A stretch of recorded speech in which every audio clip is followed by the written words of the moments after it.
चौथे अध्याय में ज्ञान कर्म संन्यास योग का वर्णन है। यस्य सर्वे समारंभा काम संकल्प वर्जिता ज्ञानाग्नि दग्ध कर्माणम तमाहु पंडितम बुधा। अर्जुन ने भगवान से पूछा कि पंडित किसको कहते हैं? भगवान कहते हैं कि जिस व्यक्ति ने ज्ञान रूपी अग्नि में अपने कर्मों को स्वाहा कर दिया है उसको पंडित कहते हैं और उसी को बुद्धिमान व्यक्ति कहते हैं। कर्म और अकर्म का जो बंधन है, जो उलझन है, बड़े बड़े ज्ञानी व्यक्ति भी ये नहीं सोच पाते कि ये कर्म हमने किया है, ये कर्म अच्छा है या बुरा है। क्योंकि जितने प्रकार के कर्म होते हैं उनमें अच्छा और बुरा हम अगर सोचने लगे तो फिर हमारी बुद्धि भ्रमित हो जाती है। हमने अगर कोई अच्छा काम किए और उसके पीछे हमें ये अभिमान लग गया कि मैं इतना अच्छा कर्म कर सकता हूं, वो कर्म उसको नष्ट करने वाला हो जाता है। तो इस प्रकार के जो कर्म है हमारे द्वारा, जो अच्छे कर्म होते हैं, इनका अभिमान ना हो। और दूसरा, जो कर्म जाने अनजाने में हमसे गलती हो गई है उन कर्मों की हमें बार बार याद ना आए। तो इस प्रकार से जो कुछ भी शरीर के द्वारा कर्म होता है आत्मा उसमें लिप्त नहीं होती, मगर बार बार हमारे मन के अंदर जो चीजें आती हैं, जो भ्रम होता है कि ये कर्म मैंने किया है, इस प्रकार की याद जो व्यक्ति रख करके उसी में उलझा रहता है, वो व्यक्ति अज्ञान के कारण भटकते रहता है। और इसलिए जो ज्ञानी व्यक्ति होता है उसके अलग प्रकार की सोच होती है।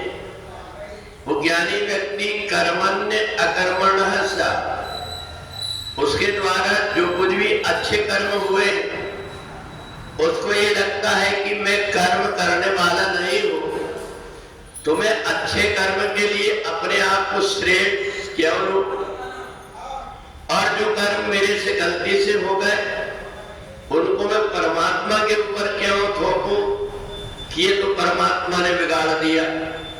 अच्छा और बुरा कर्म करने वाला मैं नहीं हूं, मैं दृष्टा मात्र हूं, ऐसा मान करके कर्म करता है तो वो व्यक्ति कर्म के बंधन से छूट जाता है। भगवान ने इसलिए कर्म के इस गहन सिद्धांत को समझाया क्योंकि ये जो चौथा अध्याय है इसमें ज्ञान को भी हमें देखना है, कर्म को भी हमें देखना है और संन्यास को भी हमें देखना है। ज्ञान और संन्यास के बीच में कर्म है।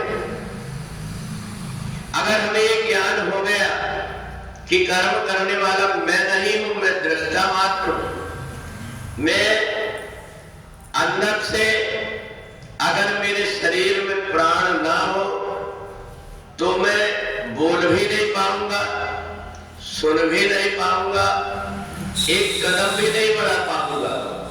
तो मेरे को प्राण शक्ति के रूप में शक्ति देने वाला कोई और है। तो ये ज्ञान जब हो जाता है तो व्यक्ति को कर्म से संन्यास हो जाता है। उसने जो कुछ भी कर्म किया है वो केवल आत्मा जो शरीर के अंदर है उसकी शक्ति और शरीर की इंद्रियां, इन दोनों से मिलकर के होती है। एक कोई भी कर्म नहीं कर सकता और दोनों के धाम अलग अलग। एक यही की यही जल जाता है, शरीर जो कुछ कर्म करने वाला रहता है यही की यही जल जाता है, वो या तो उसको दफना दिया जाता है और आत्मा अपने रूप में जाकर के मिल जाती है। तो जब दोनों ने एक साथ मिलकर के कर्म किया है तो दोनों को भोगना चाहिए, आत्मा को भी और शरीर को भी।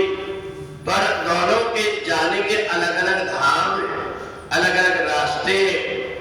शरीर को हमें नष्ट करना पड़ता है, उसे या तो जला करके या तो दफना करके, पर आत्मा को हमें नष्ट नहीं करना पड़ता।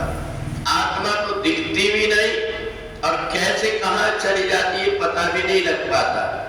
इसलिए कर्मण्य अकर्मण्य का सबुद्धिमान मनुष्येषु, बुद्धिमान मनुष्य वो है जो शरीर के द्वारा जो कुछ भी कर्म होते हैं उसका ना तो अहंकार करता है और ना ही किसी प्रकार का द्वेष करता है। जो भी शरीर के द्वारा कर्म होते हैं ये निमित्त मात्र हो ऐसा मान करके कर्म करता है तो ऐसा व्यक्ति कर्म के बंधन से छूट जाता है।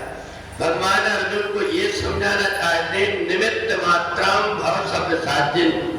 हे अर्जुन, तो इस कार्य करने का निमित्त है ऐसा मान करके जब तू करेगा तो तेरे को पश्चाताप भी नहीं होगा। थोड़ी बहुत गलती कभी जो रह जाएगी ये सोच करके कि हरी इच्छा है, मैंने अपने तरफ से अपना पूरा ईमानदारी से कर्म किया, पर इसके बाद में जो कुछ भी घटित हुआ, जो कुछ भी उसका फल प्राप्त हुआ वो सब मेरा नहीं है, क्योंकि मैंने तो अपना कर्तव्य मान करके कर्म करा हूं।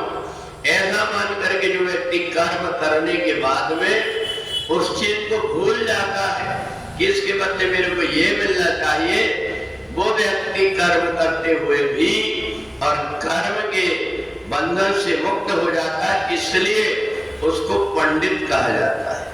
बोले वृंदावन बिहारी लाल